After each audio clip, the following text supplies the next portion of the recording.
Hi, welcome to our channel, Top Tips with Dr. Riz. About why Taiwan. Hi, welcome back to our Ask The Doc with Dr. Riz. Hi, subject selection, or S4, where you like the academic thing that's fun.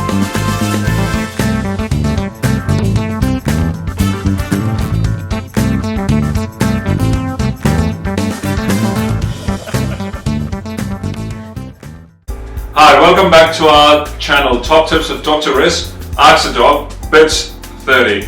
And today the question that we're going to answer is there any advice on how to read an editorial better? Well, reading an editorial is always a good step to make yourself conversable and look smart, where you can impress the people who you are talking to about different current affairs. And also, it's actually a way to sharpen your knowledge on any controversial issues and sharpening your craftsmanship in writing. I think the habit of reading an editorial is an important to-do list for every growing up teenager. Going back to the question, there are actually two main reasons why sometimes you might not be able to understand the editorial that you are reading. And actually, the two reasons are, first, you have low knowledge about the topic. This is actually very natural. Students or you are actually glued to the textbooks and outdated cases in the books that you are using in the school. And therefore, you do not have up-to-date schema on the topic discussed. Let me ask you a couple of things. Do you know what is one rule, one belt? Do you know what is AIIB? Do you know what is offset mechanism in MPF? And do you know what is the copyright bill and the fuss that is happening in Legislative Council? If you don't know, you better start reading editorial, man. Second, vocabulary. As you can freely open an editorial, you might come across the fancy words used by the editor, and you will be blown away with the number of words actually you need to seek help afterwards. So therefore, don't worry, we have actually 4 top tips for you to address this issue. Now first, you should choose one regular newspaper to build and hone your editorial reading skills. Now, exposing yourselves with different writers in the early stage is suicidal. You'll kill yourself because different editors have different way of writing. Sticking to one paper and one editor will actually help you develop in that comfort zone, and later you can try the challenge of reading different editorials of different newspapers.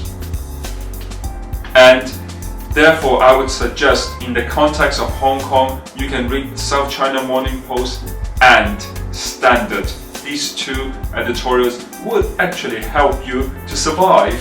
Second top tip, skip the opinion articles.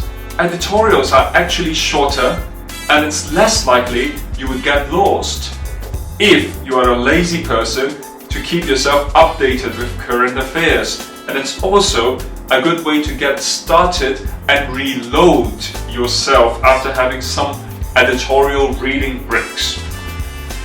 The reason is very simple.